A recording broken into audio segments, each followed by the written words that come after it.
오늘 바나바 양육 과정에 대한 공부를 좀 하려고 하는데, 두 가지 방향에서 여러분이 먼저 전제하시고 이 강의를 좀 들어주시면 좋겠다, 이런 생각이 들어집니다.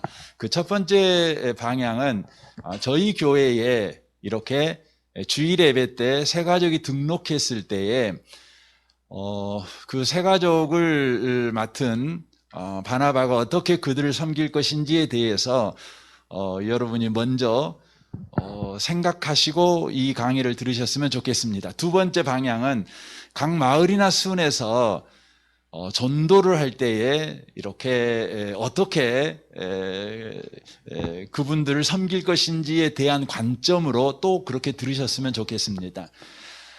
그래서 저는 그 첫 번째 부분은 주일마다 새가족이 이렇게 등록해서 되어지는 부분들은 또 하나님이 은혜 주셔서 우리 교회 가운데 그런 일이 많이 일어나기를 원하지만, 두 번째 경우가 각 마을과 순에서 적극적으로 또 활발하게 일어나면 좋겠다, 이런 기대가 좀 더 많습니다. 그래서 각 마을과 순에서 이렇게 전도 계획을 잡으셔가지고 불신자들을 이런 방식으로 여러분이 만나 주셔서 그분들이 예수님을 만나도록 그렇게 돕고 저희 교회 가족이 되도록 그렇게 돕는 그런 일이 일어났으면 좋겠다, 이런 생각이 들어져 갑니다. 여러분에게 나누어 준 교환을 좀 읽어가면서 좀 말씀을 좀 나누었으면 좋겠습니다. 먼저 바나바 새가족 양육이란 무엇인가, 이렇게 첫 번째 물음입니다. 그 밑에 우리 같이 한번 읽겠습니다. 1:1 만남 과정을 통하여 단순히 성경 공부를 하는 것만 아니라 바나바와 새가족이 1:1로 만나서 하나님의 말씀을 매개로 예수 그리스도가 누구인지, 나와 어떤 관계가 있으며 나는 어떤 존재이며 나의 삶의 진정한 가치가 어디를 향하여야 하는지를 서로 나누는 과정입니다. 또한 서로 간에 신앙생활과 삶을 나누며 바른 신앙생활의 길을 안내하여 주는 소개와 양육의 과정입니다. 또한 이렇게 하여 새 가족이 동반자로서 영적으로 성장하도록 도와주는 것입니다. 바나바 교육을 할 때의 방법론으로 가장 중요한 방법론이 1:1로 만난다는 것입니다. 한 분이 여러분을 만나는 것이 아니라 한 분이 한 분을 만나는 1:1의 만남의 과정이 이 바나바 새가족 양육이라고 하는 것이죠. 우리는 늘 교회에서 이렇게 대중 무리로 만나는 것에 익숙해져 있습니다. 하지만 새가족 양육 그리고 전도를 하는 부분에서는 1:1로 만나는 것이 아주 중요하다는 것입니다. 그래서 여러분 반드시 새가족이 오시면 각 순에서 바나바가 정해지면 그 바나바가 1:1로 그분을 꼭 만나 주시면 좋겠다 생각이 들어지고, 또 마을과 순에서 전도 계획을 가지고 만날 때에 이제 1:1로 그분들을 만나서 이렇게 예수님을 소개하고 우리 교회 가족이 되도록 그렇게 도와주는 것이 중요하다는 것입니다. 그렇다면 왜 1:1 양육을 이렇게 새가족 양육할 때에 해야 되는가, 그 부분을 좀 나누겠습니다. 첫 번째가 성경이 1:1 양육을 고언하고 있기 때문에 그렇습니다. 그 밑에 같이 한번 읽겠습니다. 구약 성경을 보면 하나님은 아브라함을 1:1로 찾아오셨다. 모세와 여호수아, 다윗과 요나단, 엘리야와 엘리사가 1:1로 만났으며 이에도 1:1의 만남과 이를 통해 일어난 중요한 역사들을 수없이 찾아볼 수 있다. 신약 성경을 보면 예수님께서도 삭개오나 세리 마테오와의 만남을 통해서 죄 지은 여인과 사마리아 여인을 1:1로 대면하셨다. 사도 요한도 1:1로 양육을 받고 바울, 실라, 디모데, 오네시모를 1:1로 제자를 양육하셨다라고 되어 있습니다. 그러니까 성경에서는 물론 한 사람이 여러 사람을 상대로 해서 양육할 때도 있는 게 분명합니다. 그럼에도 불구하고 생명을 낳는 일을 할 때에는 반드시 1:1로 했다고 하는 것이죠. 1:1로 관계를 가졌다고 하는 것입니다. 그래서 여러분이 바나바로서 새 가족을 만나거나 전도 대상자를 만날 때 이렇게 1대1로 만나는 것이 중요합니다. 골로새서 1장 28절 29절을 같이 한번 읽겠습니다. 우리가 그를 전파하여 각 사람을 권하고 모든 지혜로 각 사람을 가르치면 각 사람을 그리스도 안에서 완전한 자로 세우려 함이니 이를 위하여 나도 내 속에서 능력으로 역사하신 이의 역사를 따라 힘을 다하여 수고하노라 라고 말합니다. 각 사람, 개인을 말합니다. 그리스도 안에서 완전한 자로 세우기 위해서는 개인의 만남, 개인의 가르침이 아주 중요하다고 하는 것이죠. 우리는 지금 그 학교 교육이라는 교육 시스템을 가지고 있지 않습니까? 선생님 한 분이 여러 아이들을 가르치는 그런 교육 시스템을 가지고 있죠. 하지만 이 교육 시스템은 사실 산업혁명 이후에 일어난 교육 시스템 아니겠습니까? 과거에 왕족이나 귀족들이 자기 자녀를 위해서 교육을 할 때는 그 교육 방법이 다 1대1이었다는 것입니다. 그러니까 요즘도 그렇죠. 더 높은 수준의 교육, 그리고 그 사람을 구체적으로 변화시키는 교육은 1대 다수의 교육으로 되어지는 것보다는 언제나 1대1의 만남에서 이루어진다고 하는 것이죠. 그래서 여러분 새 가족이 오시면 1대1로 만나야 되고 또 전도를 해갈 때는 1대1 관계를 통해서 전도를 해가는 방식을 취하는 것이 아주 중요하다는 것입니다. 고린도전서 4장 15절입니다. 그리스도 안에서 1만 스승이 있을 때 아비는 많지 아니하니 그리스도 예수 안에서 복음으로 내가 너희를 낳았음이라 라고 되어 있습니다. 낳았다고 말하고 있는 거죠. 생명현상은 1대1 관계, 만남의 관계, 사랑의 관계에서 일어나고 있는 일이라고 하는 것입니다. 성경이 1대1 양육을 권하고 있음을 우리가 기억하셔야 합니다. 두 번째는 1대1로 하면 집중과 전달이 잘 됩니다. 우리 밑에 있겠습니다. 1대1로 얼굴과 얼굴을 맞대어 함으로 집중이 잘 될 수밖에 없다. 상대방이 나의 이야기를 듣고 있는지 혹 다른 생각을 하고 있는지를 금방 알 수 있다. 집중이 잘 되면 전달도 확실해진다. 만일 이해가 제대로 되지 않으면 언제든지 다시 질문할 수도 있고 또 상대방이 잘 이해하고 있는지 제대로 전달이 되어지고 있는지를 쉽게 파악할 수 있다. 이 점이 강의식이나 소그룹 성경 공부하는 현저히 다른 점이다.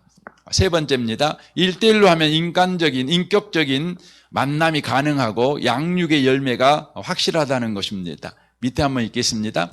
설교나 강의처럼 1대 다수가 만나게 될 경우 지적으로는 유익한 점이 많으나 인격적인 만남이 일어나기는 힘듭니다. 그러나 1대1로 만나면 얼굴과 얼굴을 마주 보게 되고 마음과 마음의 교통이 이루어지기가 훨씬 쉽습니다.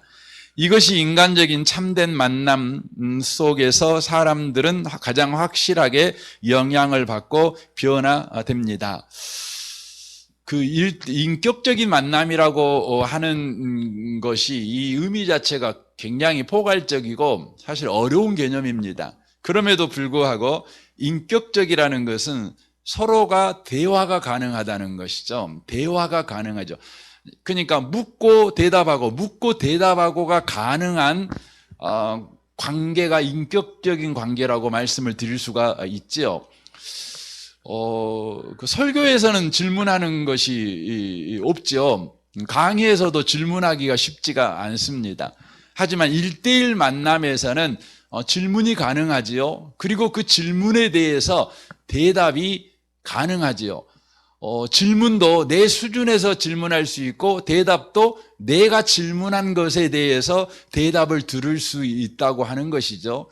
이게 1대1에서 아주 큰 강점인 것이죠. 이게 바로 인격적 만남이 가능합니다. 이로 인하여서 양육의 열매가 확실하다고 하는 것입니다. 저는 그 각 마을과 순에서 전도 계획을 여러분 이렇게 세우셔가지고 1대1로 누군가와 질문하고 대답해주고 이렇게 만남을 꼭 계획하시고 시도해 보시라고 그렇게 말씀을 드리고 싶습니다. 네 번째는 1대1에서는 공동체에서 숨겨질 수 있는 개인의 문제들이 드러나면서 활기찬 일상생활을 할 수가 있습니다. 그 밑에 있겠습니다. 이것은 1대1 양육의 어려운 점이기도 하지만 또한 강점이기도 하다. 현대사회는 모든 것이 보장되고 넉넉한 것 같지만 사람들은 의외로 심각한 고독과 공허를 느끼며 살아간다. 그런데 교회 안에서의 만남조차도 피상적인 교제로 그칠 때가 많다. 이런 현상은 평소에는 자기 주위에 많은 사람이 있는 것 같아도 정작 도움이 필요한 어려운 경우에는 주위에 아무도 없음을 발견하게 된다. 그런데 1대1 만남과 교제는 이러한 피상적인 교제가 줄 수 없는 마음과 마음의 만남을 가능하게 한다. 자기 주위에 누군가가 있는 것이다. 바로 양육자이다. 바나바지요. 자기 주위에 자기를 이해해주고 함께 해줄 수 있는 사람이 있다는 생각은 활기찬 일상생활의 활력소가 될 수 있다. 그러므로 바나바 교육 중에 예수님을 영접하고 건전한 신앙생활을 할 수 있도록 예수 그리스도의 실체와 나와 관계를 분명히 아는 것은 정말로 중요하다. 그러나 1대1에는 대가가 요구된다. 시간이라는 대가, 개인의 자유와 프라이버시가 침해될지도 모른다는 대가 등이다. 그러나 그 대가를 지불하는 사람에게는 놀라운 보상이 분명히 따르는데 그 보상은 자신의 삶이 그리스도 중심의 삶으로 바뀐다는 것이다. 우리가 교회에서도 그러지 않습니까? 늘 여러분이 만나게 되면 분명히 많은 사람과 교제해서 그렇게 즐거운 것 같습니다. 그런데 실상 우리에게 막상 개인적인 도움이 필요할 때는 우리 주변에 아무도 없는 그런 공허감을 느낄 때가 참 많습니다. 그런데 이 1대1 만남을 통해서 교회 안에서 관계가 형성되게 될 때에 교회는 따뜻한 교회가 되겠죠. 좀 더 삶의 든든한 배경을 가진 생활이 가능하게 된다고 하는 것이죠. 이렇게 보면 우리가 샤인 코스에서 어떤 분이 섬기는 역할을 해 주었어요. 그런데 샤인 코스 끝나고 이제 그분이 이제 본 예배에 참석하게 될 때에 샤인 코스에서 섬겼던 그분 때문에 너무 든든하다는 거죠. 샤인 코스가 1대1로 만나는 건 아니지만 그래도 1대1로 만나는 것 같은 효과가 있는 부분이 있다 보니까 어쨌든 신앙생활을 해가고 새롭게 시작하는 사람들한테는 나와 관계하고 있는 사람이 있다는 것이 굉장히 든든하게 역할을 하는 것을 이렇게 보게 되어집니다. 여러분 교회 새가족이 오면 그분과 1대1 관계를 해줌으로 인하여서 그분들이 든든한 교회 생활 또 좀 더 나아가서 활기찬 일상생활을 해갈 수 있도록 도울 수 있다는 것을 우리가 좀 기억해 주시면 좋겠다 이런 생각이 들어집니다. 우리 5라고 써져 있는 부분이 있죠. 우리 같이 한번 끝까지 읽겠습니다. 교육받은 새가족이 후에 바나바가 된다면 또 새가족을 양육하게 되면서 자신의 신앙 성장뿐만 아니라 다른 성도들의 신앙생활 유도에 큰 도움이 된다고 확신합니다. 바나바로 섬기면 양의 이치에서 한 걸음 더 나아가 목자의 심정과 자세를 갖게 합니다. 받아먹는 양의 이치에만 있으면 양의 심정과 자세에서 벗어나기 힘듭니다. 그러나 양육자가 되어 새 가족을 섬기는 이치에 서게 되면 그는 목자의 심정을 알게 되고 자기도 그 심정을 품게 됩니다. 이것은 그리스도의 장성한 분량에까지 성숙할 수 있는 귀한 기회를 얻는 것입니다. 우리가 1대1로 이렇게 바나바를 새 가족을 섬기면서 그 새 가족에게 당신도 나와 같이 또 다른 사람을 바로 섬길 수 있습니다 라는 비전을 또한 흘러보낼 수 있다는 장점이 1대1에 있다고 하는 것이죠. 우리가 아버지 어머니를 보면서 자녀들이 나도 나중에 이런 가정을 가져야지라는 비전을 갖듯이 만약에 가정이 없이 그냥 수많은 사람들이 함께 모여 사는 곳에서만 생활을 한다면 그런 생각을 할 수가 없을 것입니다. 하지만 가정이라는 1:1 관계로 구성되는 그 가족 공동체 생활을 하다 보니까 자신도 나중에 아버지가 돼야 되겠다, 어머니가 돼야 되겠다는 꿈을 꿀 수 있다고 하는 것이죠. 그러니까 1:1로 우리가 새 가족을 만나서 그 새 가족과의 만남에 그 농도가 짙으면 그 새 가족도 나도 저 바나바와 같이 나도 나중에 새 가족이 오면 섬겨야지 이런 생각을 하게 된다는 것이죠. 교회에 올 때요, 교회의 전도 프로그램을 통해서 교회로 등록하신 분도 계실 수 있죠. 또 누군가가 전도해서 이렇게 교회에 오실 수도 있죠.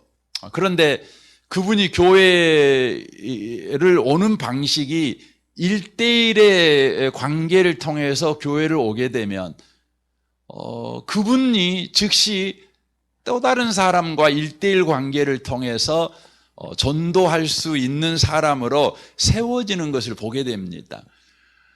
그러니까 우리가 바나바 교육을 할 때 1:1로 하는 것이 이런 중요한 결과를 가져온다는 것을 우리가 놓치면 안 되겠다 이런 생각을 합니다. 그래서 디모데후서 2장 1절에 보면 이런 말씀이 있습니다. 내 아들아, 그러므로 너는 그리스도 예수 안에 있는 은혜 가운데서 강하고 또 네가 많은 증인 앞에서 내게 들은 바를 충성된 사람에게 부탁하라. 그들이 또 다른 사람을 가르칠 수 있으리라 라고 말씀합니다.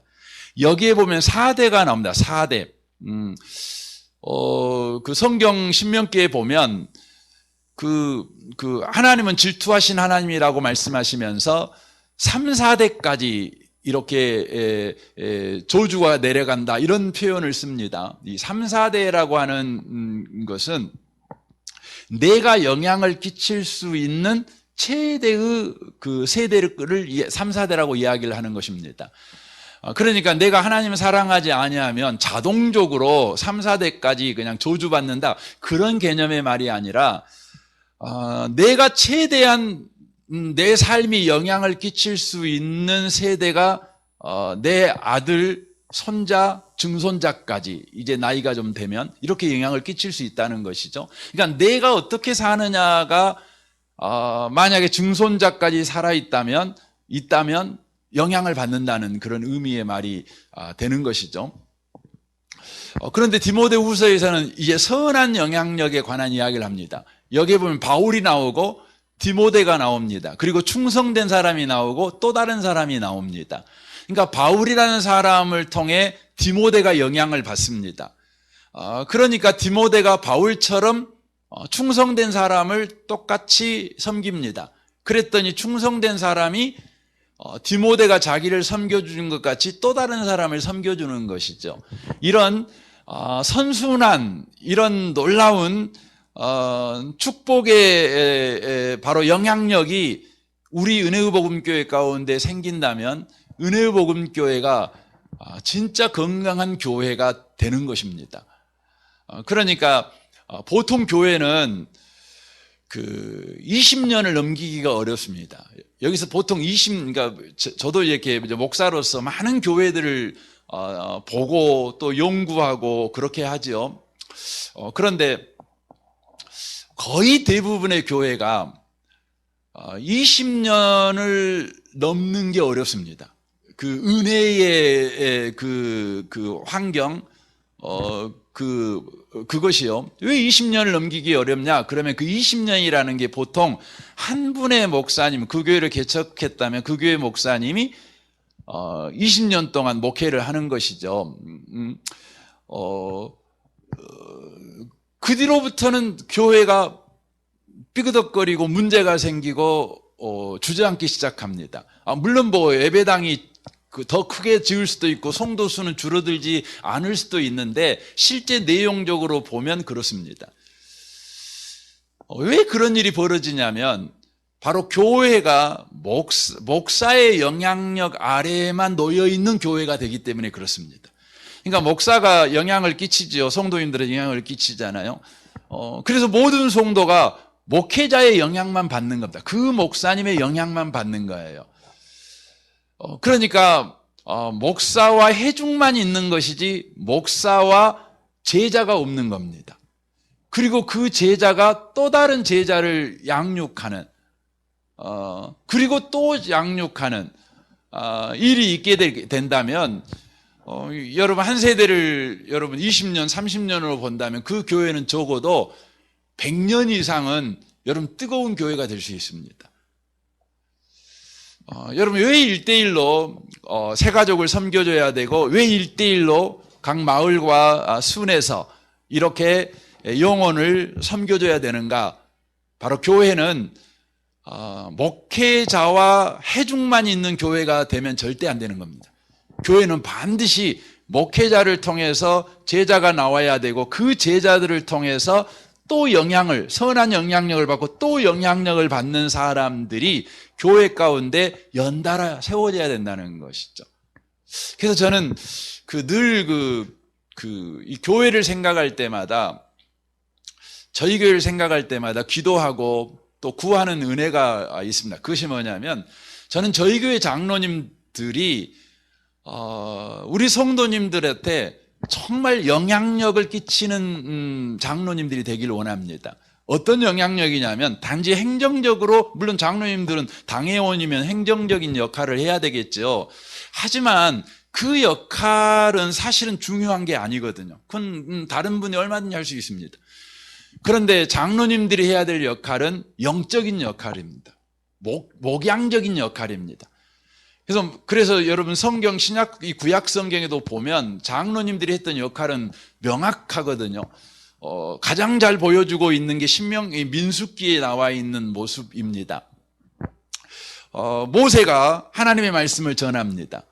그러면 그 말씀을 장로님들이 가지고 모든 성도들의 해막에 들어가서 모든 성도들의 장막 텐트 속에 들어가 가지고 그걸 다시 전달해 주는 것입니다. 이게 장로님들의 역할이었습니다. 근데 요즘은 그렇지 않죠. 한국 교회를 보면 이게 너무 답답합니다. 장로님들이 교회의 재정이나 혹은 교회의 어떤 사역에는 관심을 갖지만 강단에서 선포된 말씀을 가지고 성도님들의 개개인 1대1 만남을 통해 말씀의 영향력을 끼치고 영적인 영향력을 끼치는 일에는 관심이 별로 없는 겁니다. 여러분 그러면 교회는요 아무리 그 담임 목사가 뛰어난 목사고 굉장한 목사여도요 여러분 20년 가기 어렵습니다. 그 뒤로부터는 껍데기는 교회인데 내용은 세상보다 더 난장판인 교회가 되어버립니다. 정말 그렇습니다. 저는 저희 교회 장로님들한테 너무 고맙습니다. 저희 교회 장로님들이 그렇게 하려고 애를 쓰거든요. 하지만 더 애쓰셔야 됩니다. 이제 우리 교회에 계속해서 장로님들이 세워지게 될 것인데 여러분 그런 비전을 가지고 저는 우리 교회에 장로님들이 많이 세워졌으면 좋겠습니다.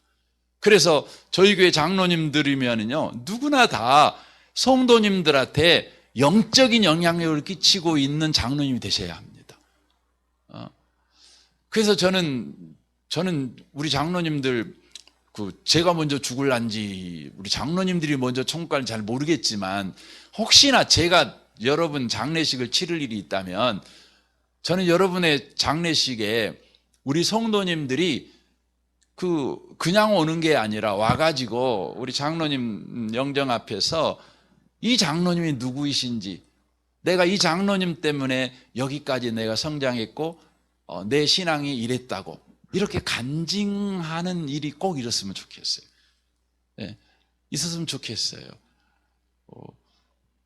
여러분 우리 교회 그런 교회 돼야 됩니다. 이건 제 바람으로 끝나면 안 돼요. 반드시 돼야 됩니다. 이것은 우리 교회가 크냐 적냐의 문제는 아닙니다. 제가 최근에도 여러 목사님들을 만나고 이렇게 저런 이야기를, 이렇게 목회적인 이야기를 쭉 나눠봅니다. 나눠보면 교회가 큰 것이 결코 좋은 건 아니에요. 그래서 나눈 이야기가 뭐냐면 정말 좋은 목회하기에 딱 좋은 성도 수가 몇 명이냐, 뭐 숫자를 함부로 정할 수는 없지만 120명 정도면 딱 좋다, 이런 이야기를 합니다. 우리 교회는 그보다 훨씬 많죠. 적은 교회가 아니라 그런 측면에서 보면. 근데 문제는 뭐냐면 교회가 크냐 적냐의 문제가 아니고 교회가 정말로 말씀으로 1세대, 2세대, 3세대, 4세대 그렇게 계보가 세워지고 있냐는 거예요. 이게 흘러가고 있냐는 거죠. 이게 중요하다는 것입니다.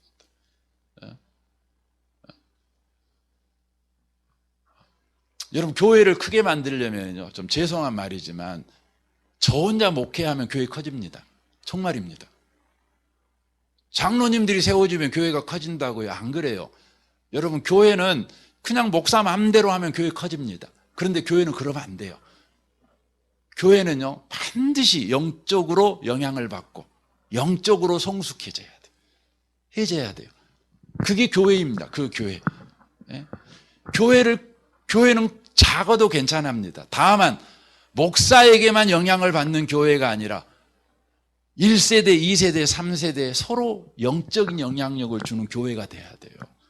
여러분은 저한테 영향을만 받고 있죠. 저한테만 설교 듣고 있고, 저를 통해서 은혜 받죠. 제가 설교 주일날 죽 쓰면 여러분은 그냥 죽 먹고, 제가 설교를 그날따라 그냥 뷔페식으로 잘하면 뷔페 먹고, 여러분, 그렇게만 신앙생활하고 있다면 이건 크게 잘못된 겁니다. 여러분, 저를 통해 설교가 증거되어지겠지만 제가 죽같이 설교를 하더라도요, 여러분 장로님을 통해서 또 순장님을 통해서 그것이 다시 한번 요리되어 가지고 여러분에게 또 건강식으로 전달돼야 돼요. 그리고 여러분은 또 여러분 자녀에게, 또 여러분 다음 세대에게 이렇게 흘려보낼 수 있으셔야 돼요. 이게 돼야 교회가 교회된다는 거예요. 이게 바로 생명 공동체고, 이게 은혜 공동체죠. 이게 말씀 공동체죠. 이게 바로 서로 말씀으로 연결되어져 있는 공동체다, 이렇게 말씀을 드릴 수가 있습니다. 그래서 여러분, 오늘 바나바 교육을 하면서 여러분에게 다시 한번 완전히 새로운 어떤 그 비전이 생겨났으면 좋겠습니다. 그것은 1:1 양육을 통해서 바로 말씀을 흘러보내는 삶의 방식을 가져야 되겠다. 새 가족이 오면 그렇게 해야 되겠다. 그리고 마을과 순에서도 전도할 때 이렇게 해가야 되겠다. 여러분, 그렇게 여러분 생각해 가시면 좋겠다, 이런 도전을 좀 드리고 싶습니다. 이제 바나바에 대한 일반적인 지침을 좀 살펴보았으면 좋겠습니다. 보십시오. 이 지침과 제안들은 한번 읽어보는데 그치면 안 됩니다. 마치 날마다 자신의 얼굴을 거울에 비추어 보듯이 1:1 양육에 임할 때마다 이 내용들을 늘 숙지하며 항상 적용할 수 있도록 해야 최선의 결과를 얻을 수 있습니다. 1번 같이 한번 읽겠습니다. 1:1 개인 교제를 통하여 항상 기도하고 철저한 준비를 하여야 합니다. 그 밑에 읽겠습니다. 한 주에 한 번 만나는 것으로는 두 사람 관계가 서먹서먹하므로 진정한 나눔이 어렵습니다. 이를 극복하기에 주중에 새 가족을 위한 기도를 하여야 합니다. 그러면 주 안에서 서로 영적인 교통을 하게 되고 실제로 만났을 때는 늘 함께 있었던 것처럼 친밀한 감정이 들게 됩니다. 이런 가운데서 만나야 진정한 교제와 나눔이 가능합니다. 기도의 준비는 마음의 준비임을 명심해야 합니다. 그래서 바나바를 할 때에 먼저 철저하게 기도하는 일이 꼭 필요하다고 하는 것이죠. 두 번째입니다. 읽겠습니다. 새 가족의 마음을 얻기 위해서 기도하고 목표를 설정하여야 합니다. 그 밑에 읽겠습니다. 1:2 양육은 지식의 전달이 목적이 아니라 새 가족이 주님을 진정으로 영접하여 속 사람이 변화하도록 유도하는 것에 목적이 있습니다. 그러므로 그의 마음을 목표로 삼아야 합니다. 그러므로 새 가족을 만나기 전 주님 그의 마음을 제게 주십시오 하고 기도해야 합니다.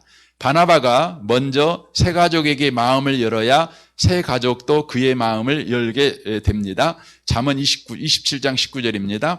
물에 비치면 얼굴이 서로 같은 것 같이 사람의 마음도 서로 비치느니라 라고 말합니다. 기도하셔야 된다는 것이죠. 목표가 분명하게 기도하셔야 되는데 여기에 목표가 있지 않습니까? 주님을 영접하는 사람, 주님이 그 마음을 지배하는 사람이 되도록 목표를 잡고 새 가족을 만나야 합니다. 이를 위해서 우리가 기도해야 된다는 것이죠. 왜냐하면 마음의 주인은 사실 주님이십니다. 내 마음의 주인이 나인 것 같지만 우리 가곡에도 그런 노래 있지 않습니까? 내 마음을 내가 어떻게 할 수가 없습니다. 주님만 마음의 주인이시고 주님만 내 마음을 주장하실 수 있습니다. 그래서 성경 출애굽기에 보면 바로의 마음을 주장하신 분이 하나님이신 것을 우리가 성경을 통해 알 수가 있습니다. 그러므로 우리는 새 가족들의 마음을 주님이 주장하시도록 그렇게 우리가 기도하는 것이 중요하다고 하는 것이죠. 세 번째입니다. 읽겠습니다. 교제 장소를 선정 시에 새 가족의 입장을 고려하여 주십시오. 어수선한 분위기나 쫓기는 상황에서는 마음을 서로 나눌 수가 없습니다. 차 한잔 같이 할 수 있는 아늑한 분위기가 좋습니다. 이제 바나바가 새 가족을 만나거나 또 전도 대상자를 만날 때에 저희 교회에서는 보통 노비에서 이렇게 만나는 경우가 있죠. 손쉬우시니까요. 그럼에도 불구하고 노비에서 만나는 것을 여러분 지양하셨으면 좋겠습니다.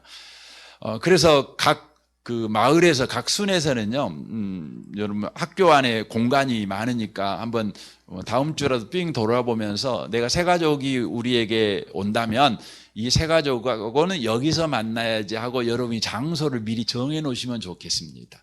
그래서 좀 더 조용하고 서로가 집중할 수 있는 장소를 미리 여러분이 섭외해 놓으시면 좋겠다, 이런 생각이 좀 들어져 갑니다.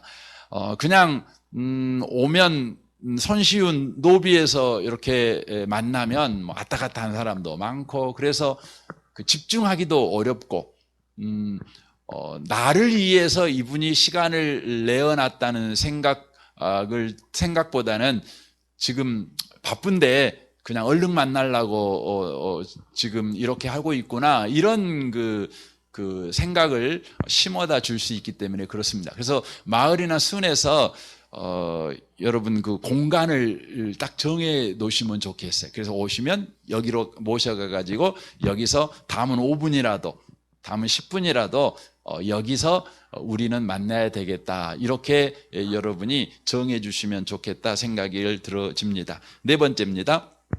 같이 읽겠습니다. 당신이 경험한 이상으로 새 가족을 이끌 수 없다는 것을 항상 유념하십시오. 당신 자신도 실제로 경험해 보지 않고 대략적으로 아는 것을 새 가족에게 가르치고 훈련시킬 수는 없습니다. 그러므로 바나바는 부단히 은혜를 사모하고 훈련을 게을리해서는 안 됩니다. 다만 자신의 부족함을 인하여 낙심할 것은 없습니다. 왜냐하면 주님께서 다른 사람을 통해 그의 신앙 성장을 할 수 있도록 역사하실 수도 있기 때문입니다 라고 되어 있습니다. 언제나 우리 바나바 되시는 분들은 새 가족이 더 높은 수준으로 성장하기 원하는 목표 설정, 열망을 가지고 새 가족을 만나 주셔야 되겠죠. 이 새 가족이 몇 년 후에 우리 교회에 아주 귀한 집사님이 되면 좋겠다, 안수 집사님, 권사님이 되면 좋겠고 이분이 나중에 장로님으로 역할하면 좋겠다, 순장님이 되면 좋겠다, 마을장이 되면 좋겠다, 이런 기대와 소원을 가지시고 그분을 섬겨 주십시오. 그때 여러분 마음에도 그렇다면 내가 바로 그런 존귀하고 괜찮은 바로 집사님이 돼야 되겠고 권사님이 돼야 되겠고 또 순장이 돼야 되겠구나, 이런 여러분 안에 마음이 일어날 것입니다. 이게 굉장히 중요한 것이죠. 그래서 여러분이 바나바를 섬기면서 여러분이 성장하는 그런 은혜를 꼭 체험해 가셨으면 참 좋겠다 생각을 합니다. 하나님께서 우리를 성장시키는 방식이 다양한데 그 방식 중에 하나가 뭐냐면 우리에게 직책을 맡기신다는 것이죠. 순장의 직책, 또 바나바의 직책을 맡긴다는 것이죠. 저에게는 목사라는 직책을 맡겨주셨어요. 목사로서 이렇게 목회를 해갈 때에 때때로 힘들 때가 있죠. 그 힘들 때가 뭐냐면 제가 원하는 수준으로 성도님들에게 막 변화가 보이지가 않을 때, 교회에 그런 변화가 보이지 않을 때 너무너무 힘들 때가 있습니다. 그때마다 하나님께서 저에게 주시는 그 음성이 있는데 그게 뭐냐면 너를 목사로 세운 이유는 다른 성도의 영적 성장이 우선이 아니고 너의 영적 성장을 위해서 내가 너를 세웠어. 이걸 늘 말씀해 주시는 음성을 듣게 됩니다. 이게 무슨 의미의 말이냐면 저는 설교를 하다 보면 제가 훨씬 많이 배우고 훨씬 많이 제가 잘하는 걸 경험하게 됩니다.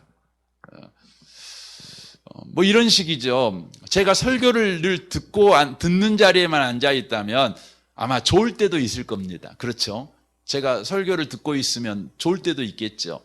여러분들도 좋을 수 있지 않겠습니까? 왜냐하면 여러분이 늘 설교를 앉아서 듣고만 있기 때문에 그렇습니다. 근데 저는 설교 시간에 한 번도 좋은 적이 없습니다.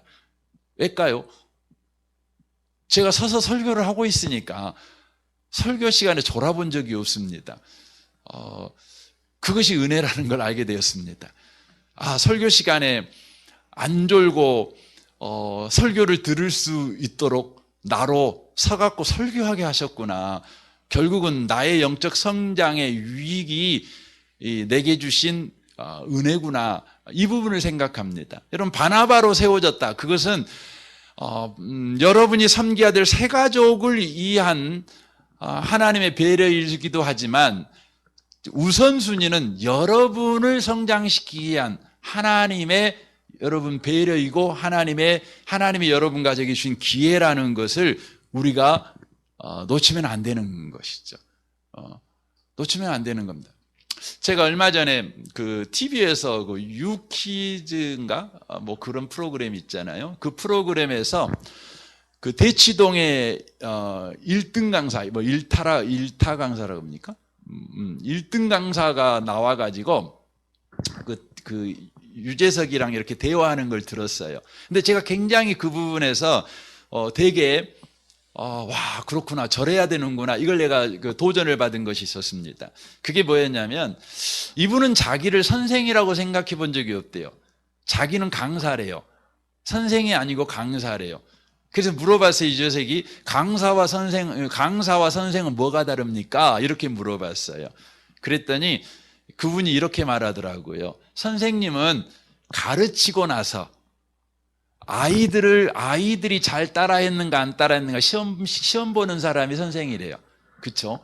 근데 강사는 뭐냐면 강사는 가르치고 나서 바로 내가 잘 가르쳤는가 못 가르쳤는가 자신을 되돌아보는 게 강사래요. 왜 그렇게 되냐면 선생님은요, 여러분이 잘 가르치든 못 가르치든 내일도 학교 또 와요. 그죠? 학교 와요. 그런데 강사는요, 오늘 내가 잘못 가르치면 내일부터 수강 안 해버려. 네, 그러니까 선생님들은 가르치고 나서 자기를 시험하지 않죠. 아이들을 시험하죠. 그런데 강사는 자기를 시험해요. 가르치고 나서 자기가 잘 가르쳤는가 못 가르쳤는가. 그래서 이 강사, 이분은 굉장히 인류 강사신데 20년 이상 강사 노릇을 하셨더라고요.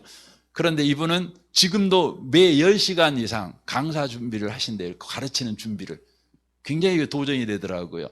그래서 저도 나는 선생이 아니다, 나는 강사다.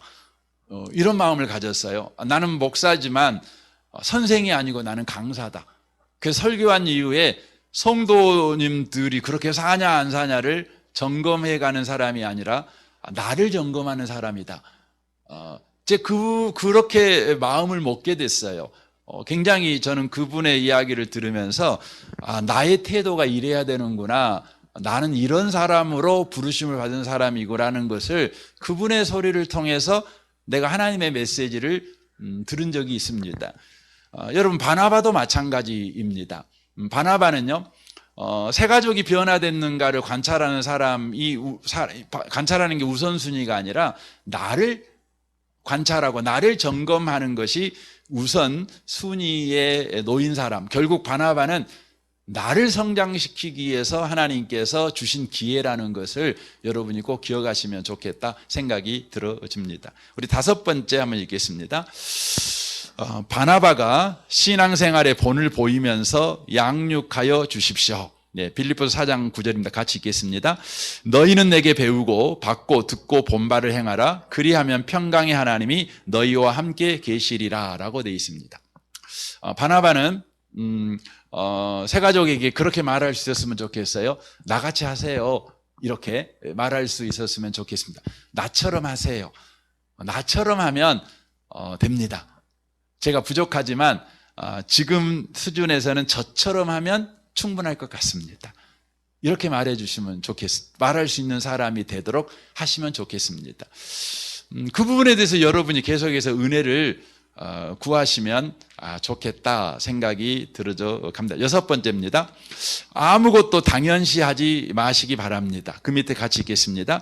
새 가족에게 예수 그리스도를 시작하면서 그에게 제시한 것은 그것이 무엇인지 간에 점검하고 또 점검하라. 질문하고 질문하라. 당연히 알겠지 하고 그냥 넘어가서는 안 됩니다. 부단히 점검해 나가며 새 가족이 확신이 서도록 도우십시오. 그냥 넘어갈 때가 많습니다. 그런데 우리는 질문해야 됩니다. 특별히 예수 믿는 저와 여러분들은 끊임없이 질문하셔야 됩니다. 이게 굉장히 중요한 것 같습니다. 그래서 바나바 교육을 할 때도 그 새 가족하고 질문하십시오. 질문을 받으십시오. 모르는 것은 함께 고민해 가겠다고 대답하시고, 아는 것은 확실히 아는 건 대답해 주시고, 또 확실히 상대방이 모르는 것 같으면 또 질문해서 확실하게 알고 가도록 그렇게 도와주시면 좋겠다. 그런 생각이 좀 들어져 갑니다. 7번째입니다. 같이 읽겠습니다. 모든 것을 지속적으로 반복하여 주십시오. 밑에 있겠습니다. 최상의 학습 방법은 지속 반복 집중입니다.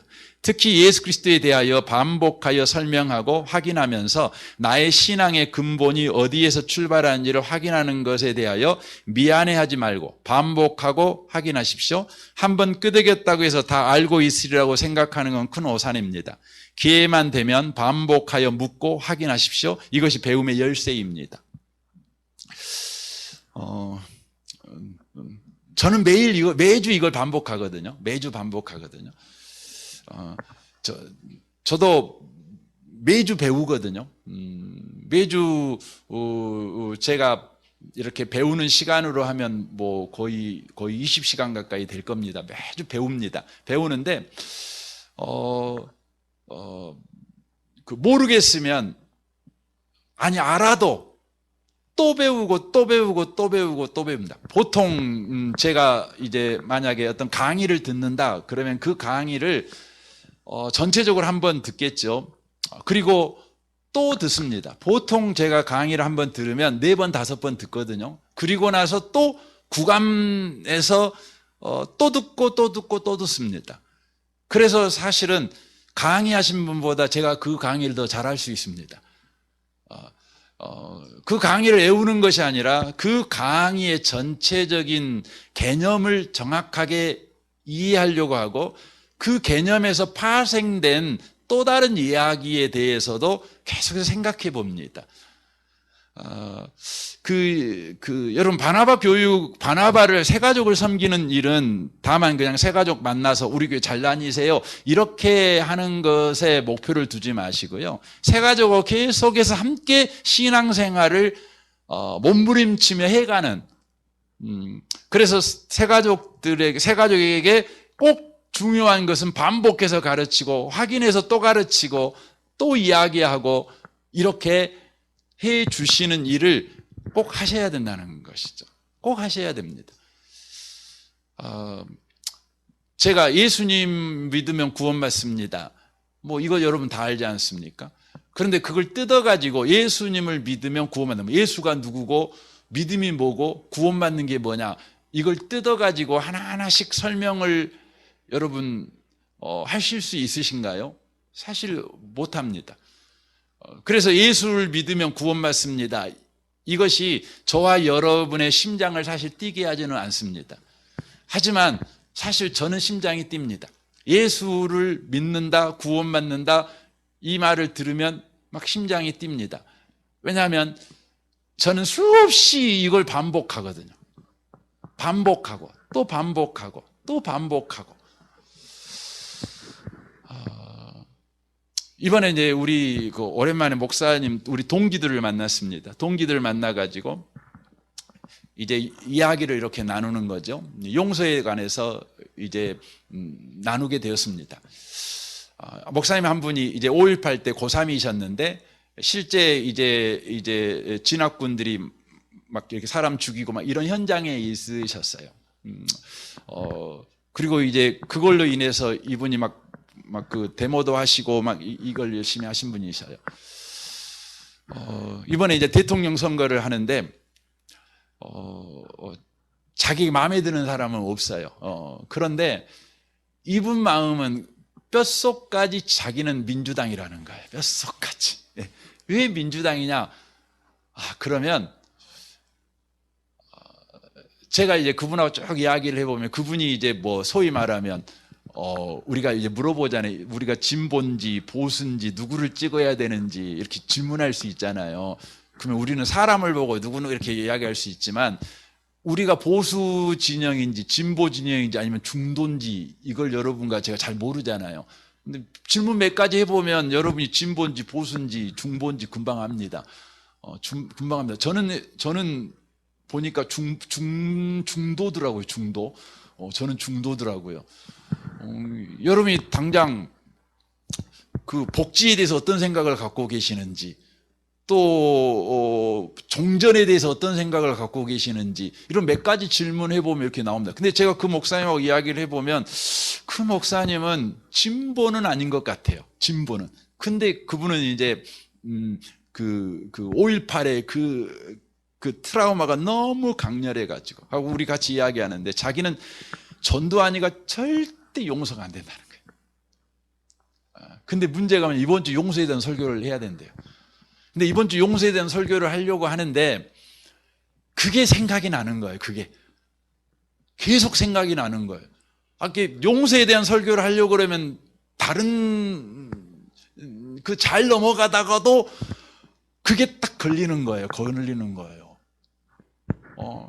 그래가지고 이걸 어떻게 해야 되는지 그래가지고 우리 같이 이제 꽤 긴 시간 동안 용서가 뭔지, 성경적 용서에 대해서 쭉 이야기 이렇게 나눴습니다. 오늘 제가 그 나누었던 것도 그 중에 한 가지 중에 하나입니다. 정말 예수 믿는 게요, 여러분 쉽지가 않습니다. 쉽지가 않습니다. 왜냐하면 예수 믿는 것이 예배당 안에서만 믿어보면 쉬운데 삶이 예수 믿는 거거든요. 살아내야 되는 게 예수 믿는 거거든요. 삶을 살아야 되는 거예요. 이게 예수 믿는 거거든요.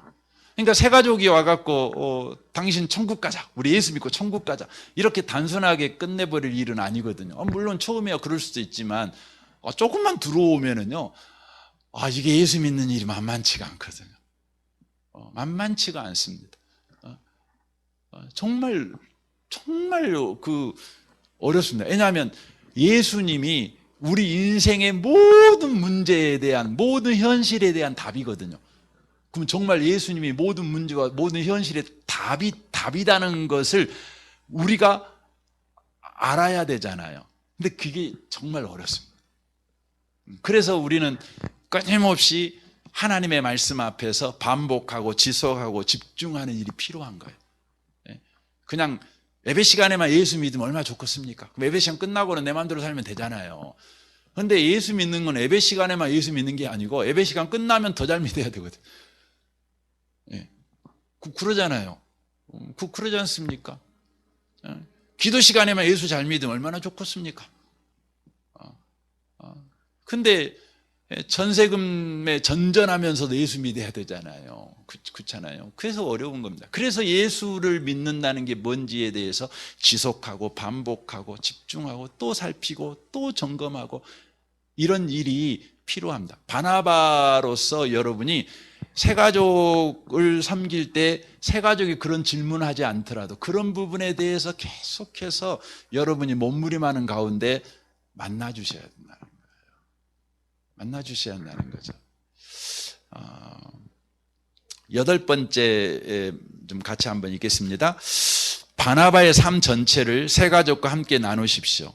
바나바인 여러분의 장점일 뿐만 아니라 약점도 함께 나누십시오. 그러나 양육하면서 자신의 약점을 겸손히 나누면 새가족은 오히려 바나바와 일체감을 느낄 수 있으며 그를 더욱 신뢰할 수 있습니다. 특히 온전한 신앙생활을 위하여 분투하는 모습을 보여주시기 바랍니다. 그러니까 바나바는 단지 그냥 성경 공부 잠깐 가르치고 마는 분이 아니라 바로 함께 신앙생활하는 사람을 만나는 것이죠. 함께 신앙생활하는 사람을 만나는 것입니다. 그래서 우리 새가족하고 삶 전체를 이렇게 나누는 겁니다. 가식적인 모습을 나누라는 것은 아닙니다. 다만 저와 여러분이 고분분투하는 모습, 예수 믿는다는 것을 무엇인가 더 알아가기 위해서 그렇게 나아가는, 예수님이 답인데 그 답이신 예수님, 그 예수님을 알아가고 그 예수 안에서 답을 찾아내려고 하는 그 모습들을 우리가 끊임없이 보여주는 일이 바나바의 일이라는 것을 그 말씀을 좀 드리고 싶습니다. 크게 4번째 이 부분은 여러분이 집에 가셔서 좀 읽어 보시면 좋겠습니다. 오늘 결론적으로 좀 말씀을 좀 드리고 싶습니다. 긴 이야기라 한마디로 결론 내리기 쉽지는 않지만 여러분 바나바 되시는 여러분 이제 1대1에 관심을 가지시고 한 영혼에게 영향을 끼치는, 그리하여 여러분의 영향을 받은 그 사람이 또 다른 사람에게 영향을 줄 수 있는, 그래서 우리 교회 안에 영적인 사대가 세워지는 그런 교회가 꼭 됐으면 좋겠습니다. 그리고 계속해서 여러분이 그 예수님을 배워가시는 일을 중단하지 마시고 계속해서 지속 반복 집중해서 예수를 배워가시는 일에 여러분 열심을 내는 바나바, 그 모습을 보여주는 바나바가 꼭 되셨으면 좋겠다, 이런 말씀을 여러분에게 드리고 싶습니다. 우리 옆에 계신 분한테 좀 말씀해 주시면 좋겠습니다. 성도님이 바나바십니다 라고 말씀해 주시면 좋겠습니다. 예. 네, 제가 여러 가지 말씀을 드렸는데 혹시 여러분 이 시간 잠깐 기도하고 싶은데 제가 말씀드렸던 가운데 여러분에게 생각나는 부분 이 시간 좀 붙잡고 좀 구체적으로 좀 잠깐 기도하는 시간을 좀 가졌으면 좋겠다 생각합니다. 우리 같이 한번 기도하겠습니다. 하나님 아버지, 감사합니다. 주님이 우리 은혜의 복음 교회를 세우시고 주님이 디자인한 그 교회로 나아가도록 계속해서 일하여 주시니 감사합니다. 주님, 우리 교회가 영적인 사대가 세워지는 그런 교회가 되기를 원합니다. 주님, 목회자에게만 영향을 받는 1세대만 존재하는 교회가 되지 않게 해주시고, 주님, 우리 장로님에게 영향을 받고 또 순장님에게 영향을 받고 또 바나바에게 영향을 받는 4세대가 세워지는 그런 교회가 되게 하여 주옵소서. 예수를 믿는 것이 다만 교회 안에서 기도 시간에 예배 시간에만 믿는 것이 아니라 우리의 전생애를 통해 예수를 믿는 일인 것을 우리 새가족들에게 보여주는 그런 바나바가 되도록 주여 축복하여 주옵소서. 역사하시옵소서. 하나님 아버지 감사합니다. 은혜의 복음교회를 세우시고 은혜의 복음교회의 주가 되어 주셔서 감사합니다. 주님, 이제 우리 교회가 하나님이 디자인하신 그 교회로 계속해서 세워져 가기를 구합니다. 목사에게만 영향을 받는 1세대에만 있는 교회가 되지 않게 하여 주옵소서. 장로님들에게 영향을 받으며 또한 순장에게 영향을 받으며 또 바나바에게 영향을 받는 4대가 세워지는 그런 교회가 되게 하여 주옵소서. 그래서 주님, 뿌리 깊은 교회가 되게 하시고 바람이 불면 더욱 뿌리가 깊게 내릴 뿐만 아니라 잎이 청청하여 시절을 쫓아 열매를 맺어내는 그런 교회가 되게 하여 주옵소서.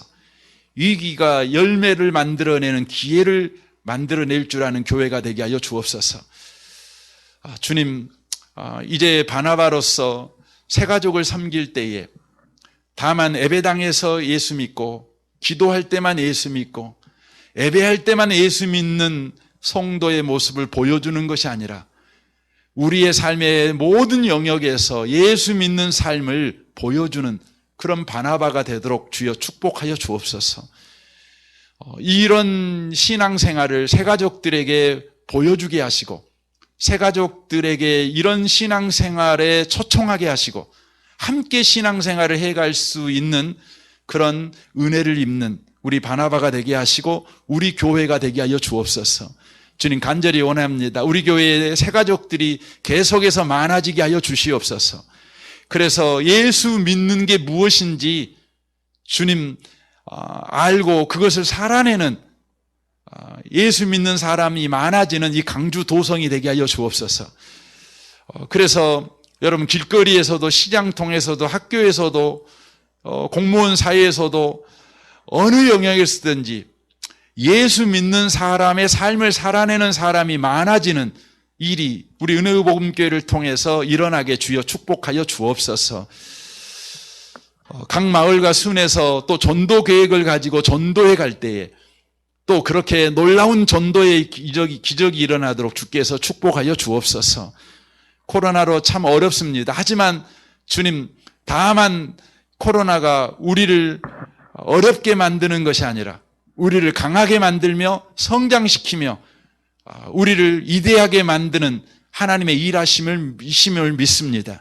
주여, 그렇게 믿고 이 현실을 살아내는 모든 성도가 되도록 주여 축복하여 주옵소서. 예수님의 이름으로 기도합니다. 아멘. 아멘. 교회 앞에 간구하겠습니다. 오늘 이렇게 바나바 교육에 오신 우리 마을장 장로님들 또 우리 순장님들 또 순원들 진심으로 감사를 드립니다. 여러분이 꼭 이 기도하시면 좋겠어요. 주여, 올해 안에 제가 새가족을 섬길 수 있도록 새가족을 보내주십시오. 여러분 꼭 그렇게 기도하시고 각 마을과 순이 이번 연도에는 배로 부흥하는 은혜가 꼭 있었으면 좋겠습니다. 오늘 특별히 장학금 지급을 했는데 이 일에 함께 동참해 주신 모든 분들에게 진심으로 감사를 드립니다.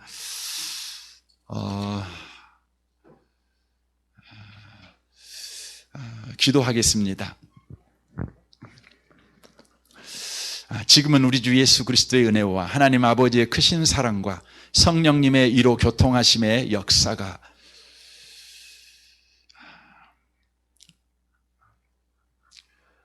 영적인 영향력이 흘러가 4대가 세워지는 교회가 되기 위하여 영향을 받는 것으로 그치지 아니하고 영향을 주는 삶을 살아가기 위하여 계속해서 예수에게 집중하고 예수를 지속하고 반복하여서 알아가는 삶을 살아내기를 소원하는 모든 성도들 머리에 이제로부터 영원토록 항상 함께 있을지어다.